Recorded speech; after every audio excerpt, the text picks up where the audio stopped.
How was your bank holiday weekend? I hope you had a good time. It has been mostly about unpacking boxes for me. So it's Tuesday, isn't it? It's Tuesday. So my name's Tom Stanhope. If you haven't met before, I help businesses with AI adoption and integration. I help them with podcast creation, and also, but not quite as much as I used to, help with video content creation. But I want to talk about video content creation today, but within the context of AI, because we are in a really interesting time with kind of AI and video, in as much that the world of AI content creation, video content creation, is moving really, really fast. And I think it's worth spending a little bit of time to just consider what it is, consider where we are now, consider what you can and can't do with it, and what sort of, what the future holds, but also kind of what works really well right now. And for me, what's working really, really well is short form content. In fact, one of the podcasts that I'm managing, along with a team of other fabulous people, is so Liz Allen has been running her Electric Evolution podcast for about a year and a half now. We're just coming up to the 100 episode mark, which is really exciting. So Liz has been putting out a sort of, on average, one episode a week as a minimum. We've had weeks where we've done more, so we're sort of approaching that. I think we're on episode 93 now. And she's sort of done the hard work, which is kind of building up an audience organically. And now we wanted to sort of really push hard on the kind of on the growth of it, particularly the growth of the video podcast, because it's a video and audio podcast. We edit the video and audio weekly episodes and upload those, and we're part of a larger team. In fact, without Liz, there wouldn't have been a Pod Forward, because really all the systems and processes that we kind of got to grips with have been all things that we've tried and tested and battle tested within that space. So it's really very exciting to see what's happening with her short form views. So we've taken all this fabulous content that's, oh, where's my microphone gone? My microphone. Ah, how funny. My microphone has fallen off. I wondered why the sound was, oh my giddy arms. Right, okay, we're going to have to do this. We're going to have to try and do this a slightly different way. Oh, that's weird. Hang on. Yeah, okay, that's probably better. Let's just see what the sound is like there. How is that? Let's just see what we've got. Yeah, Yeti on. Oh my giddy arm. Okay, right. Disaster over. Yeah, anyway. What was I saying after that microphone malfunction? Yes, okay. So we've got a really interesting situation. So Liz has been doing well, but what we've seen over the last, actually, I'll just look. The last 30 days with Liz's podcast has really seen a huge jump up. And I'll tell you the precise figures, in fact. In terms of the views, what we are getting really starts to get interesting, actually, because all that groundwork, all that the hard yards of podcast creation are in those, I think are really in the first sort of, that first 50 or so episodes where you're establishing the voice, where you're establishing a schedule and building an audience. And Liz has now got to the point where she's leveraging all that content that she's got in the bank through creating really great short form content. Now, her podcast is about, it's called Electric Evolution. It's about electric vehicles, sort of sustainability and things in that sort of general ballpark. But mostly it's about the sort of the world of the EVs and kind of in terms of using electricity within a domestic setting as well. But we've covered, gosh, we've covered all sorts of really interesting topics. But this week's episode, for example, is with Robert Llewellyn, who is, you know, obviously kind of Red Dwarf fame, but he has this entirely different part of his life, which is kind of all about electric vehicles, and it's fabulous, really, really good. It's a fabulous episode. I would strongly suggest you go and do it. Go and give it a watch. But if we go into YouTube Studio and have a look at the views for the last 30 days, when we really started ramping up the creation of the short form content from all this existing content. So, you know, this is releasing a video a day and really kind of getting into the analytics.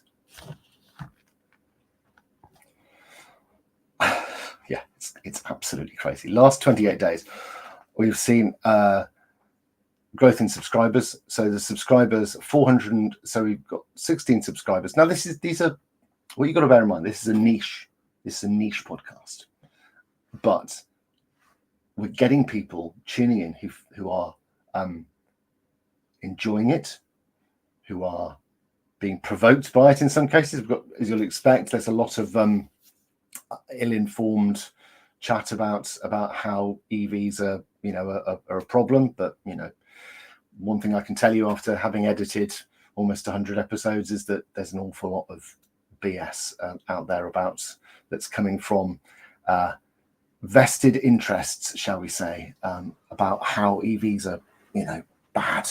They're not. They're good. It's the short answer, and I'll gladly have that conversation with anybody who cares to sort of to have it.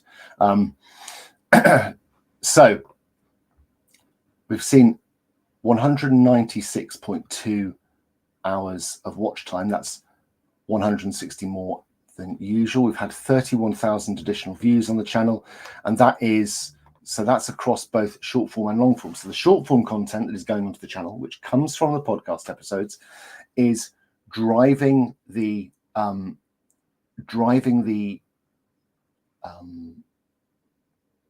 views to the long form stuff.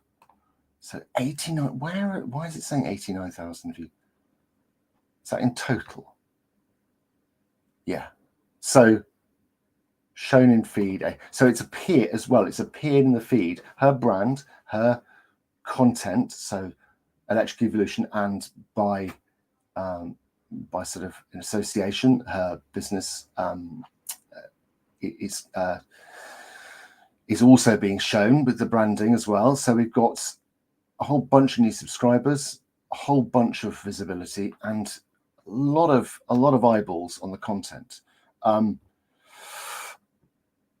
What is really interesting as well is that it is driving traffic to the long form content, but it's also meaning that Liz is appearing in search as well as the shorts feed. So there's lots going on, but the point here is that we have some tools in our toolbox now that we can use to create this short form content in pretty short order.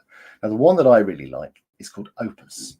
Opus does a really good job, and you can see that a lot of people who are offering up short form content creation services are using Opus. Opus is, I think it's like 18 quid a month, and you can put footage in there. You can put raw footage in there, and it will make choices about what to use. So you can do really amazing things with it.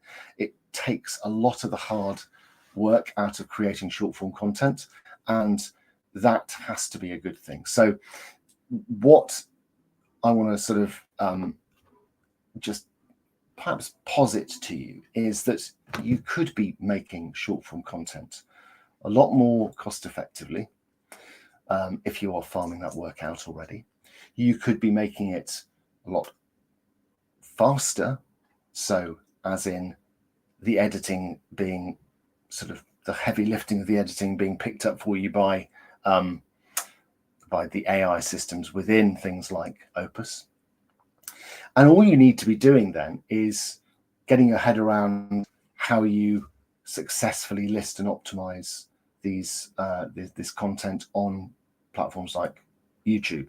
Now, of course, if you've got the short form content, you can use it on TikTok, you can use it on, on Instagram, wherever you would put short form, you can leverage this stuff. So I'm really excited by this. So we've seen the results. Short form content does really well, and in the case of Liz Allen, who I kind of was talking about, we're seeing it drive really important numbers on the channel.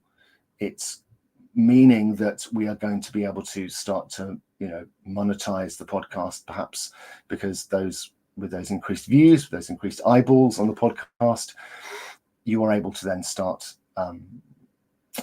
to kind of sell ad space, to sell kind of meaningful ad space on these platforms. The really interesting thing, the question I get asked a lot is, how do you get the footage? Well, there's three ways you can do this. You could farm this out to an agency who will charge you maybe, I don't know, in some cases $3,000 a month to do this. That is a very, very expensive way to do that. Now, I think with the AI tools available, that is not necessarily the best way to do that. You can, as Chantel and I are going to be running soon, we're going to be having content days where we will help you plan your content and film it. That's with professional camera crew, and then we will be demonstrating and teaching you how you can use systems like Opus to create content that looks really, really good, as good as any of the stuff that you see coming out of kind of sort of agencies doing this. And I think that this is something that doesn't get talked about very much because it's it's one of these tools that definitely feels like cheating. I'm from a video production background, and the first time I used it, I was like, this is amazing. It's literally saved me days and days and days of editing time. And so I'm quite excited about this as a tool. So we have, you have a few days. You can farm it out to an agency, and that becomes like a whole big thing. You can hire a camera operator, yourself, which would be significantly cheaper, and using these AI systems, do the editing yourself or give it to a VA. Or you can just keep it very, very simple and use a mobile phone setup. You don't have to kind of you don't have to overly kind of complicate things. So looking at tools like Opus, Descript, CapCut, a lot of these tools are really, really effective. But for me, actually, I found that Opus does an almost flawless job with its transcripts as well. It does auto caption, so it auto captions everything and does that sort of fabulous kind of function, which gives that sort of Hormozy style captioning. Now,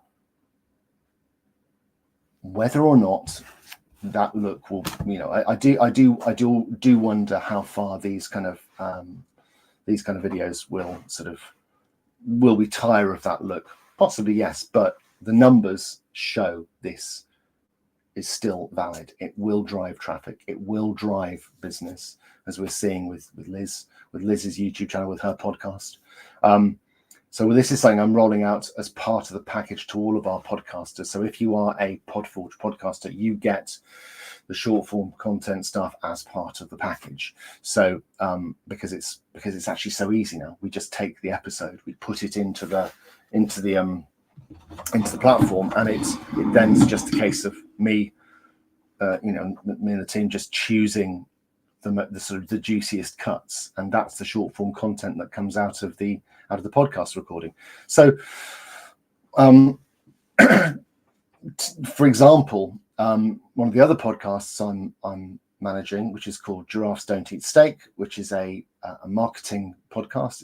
It's quite a sort of much more of a kind of a corporate marketing podcast. So Erica and Alex have been working in the world of kind of insurance marketing, which is quite a specific world because you've got a lot of rules governing that. They've been doing that for many years, and they're sharing their insights there. But we're taking each episode, each sort of 20-30 minute episode, chucking it into Opus, and we're getting 7, 8, 9, 10 pieces of short form content out of each, which is just amazing. So I am a huge fan of this approach. It is using these tools to make more of what you've already got, or make the process of creating short form content infinitely easier. I'm just going to double check to see if there's been any questions on various things. Probably not. Nope. All good. So there we have it. If you have any questions about short form video and kind of an AI, pop them in the comments below and I will do my best to answer them. If you fancy the idea of learning about how to do it and having a content creation day, then we are going to be running that as well. So more information to come on that. But if you fancy that, just stick your hand up and we can put you on the wait list. That I think is about that. So yeah, if you're not using something like Opus to make your content creation easier, do it, because it's brilliant. Right, that's it. I've got a busy day ahead of me now, which is great. I hope you've taken some useful tidbits from this, but I will see you again tomorrow. Cheerio.